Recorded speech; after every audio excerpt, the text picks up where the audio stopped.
Hi, so in this video I want to talk about how you can get started with your open forms by using a slab as your point of departure. And taking that slab and bending it into some sort of volumetric form is going to involve some skill, and I'll demonstrate some techniques that you can do it with. If you happen to have a plaster form, you can drape clay right over that, and because the plaster is absorbent, it will pull moisture from the surface of the clay and allow the clay to sort of separate or pull off of that. If you happen to have a bisque-fired piece of pottery, something that's porous again, that will also pull moisture out of the clay and allow it to sort of separate. I'm going to assume that you have neither of those things and you're going to be looking around your house or a thrift store or whatever for some sort of form that you can use to make your open form. And that might be metal, it might be plastic, it might be glass, and all of those are probably going to be not absorbent, and therefore the clay, if you put the slab directly over it, is going to stick to it. I'm going to demonstrate both a draping over and a draping into technique, and I'll use the time-lapse feature so that we can move through that relatively quickly. What I'll be working with as a release is cheesecloth, which is basically something used to make cheese. But basically you can find it in the houseware section of a hardware store. It's, and I'll have some.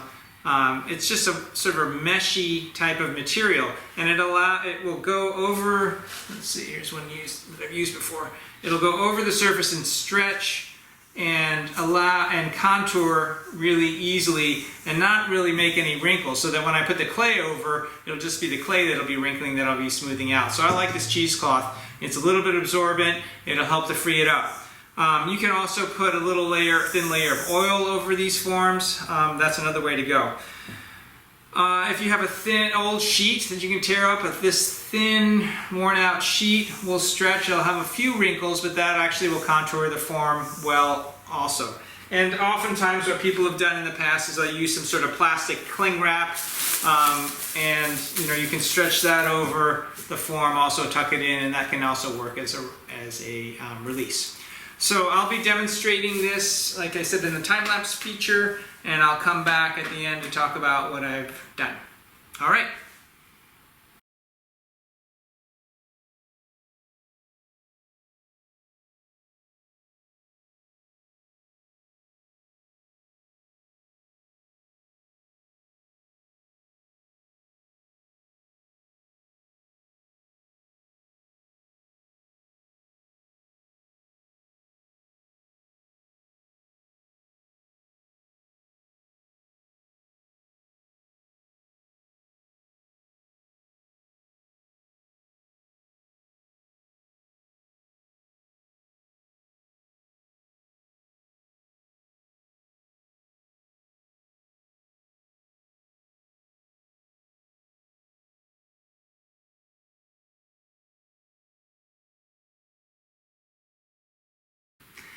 Right, so as I've said before, and probably will again, timing is everything, and I'm pushing this a little bit further. I've waited, I've used some heat to try and get these things to firm up, but just to finish this off so I can get it out and post it, we'll go ahead and pop these things out of here and talk about them.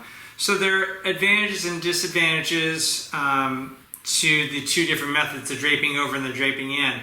The advantage to the draping in is it allows you to get the inside all nice and cleaned up while you're letting it set up. So you can spend a lot of time in smoothing this or detailing this, whatever it is you're going to do to it. And the same thing on the outside. And even though, excuse me, let's get that out of here. So even though this is, even though this is set up a little bit, it's still not totally ready to come off of here, but you can sort of see that it's firm enough. You want it sort of soft leather hard, it should hold its shape. So the advantage of this is I can really detail the form, and I can use my serrated rib to refine the form just like you might be doing if you're coil building. I think there are some things that I don't really like about this one, places that are a little lumpy, but again, just trying to move through it quickly. So basically I'm going to free it up, and that allows it to pop off the form.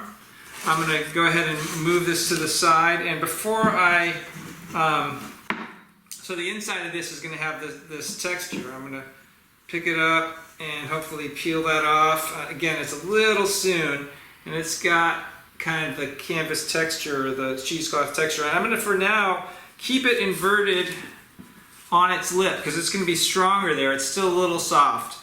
And this way I can refine the form. I can think about adding a foot or whatever it is that I want to do to it. But, you know, I don't want to, the one thing about the ones that are on the outside is you don't want to let it sit there too long. So again, timing is everything. I want it to be firm enough that I can hold its own weight when I pull it off of there, but I don't want to let it get totally dry on there because as it shrinks, with drying comes shrinking, it comes cracking. So if you let it, you know, if it go away for the weekend and just leave it on there, you'll probably come back and there'll be a big split up the seam. So that's getting that one off, and then more work on that, and then this guy here is easier to get out because I can just use this cheesecloth as sort of a sling to pull it up. So I'm just going to kind of grab it, pick it up, set it down, and pull that off. And again, this has the texture on the outside, which I can smooth over, or it's kind of interesting. But in both cases, I imagine what I couldn't see there is there's going to be some little wrinkles. There's going to be some little smudges that you're going to need to clean up and smooth over. And you want to do that, you know, while it's still nice and soft leather hard. So it's really easy to fill that and any cutting and that sort of stuff. So that's basically it. If you've got plaster or bisqueware, you'll be able to just drape the clay over it, and the absorbency of the plaster or bisque clay will pull moisture out of it and it will pop off. But if you are using something else that's not absorbent, you're going to need some sort of release, whether it be the cheesecloth or the plastic wrap, something to keep the two things from sticking. So that's a way to get started. And now that, you know, now I have a blank form, like a blank canvas, and what do I do with it? That will remain to be seen. All right, see you guys soon.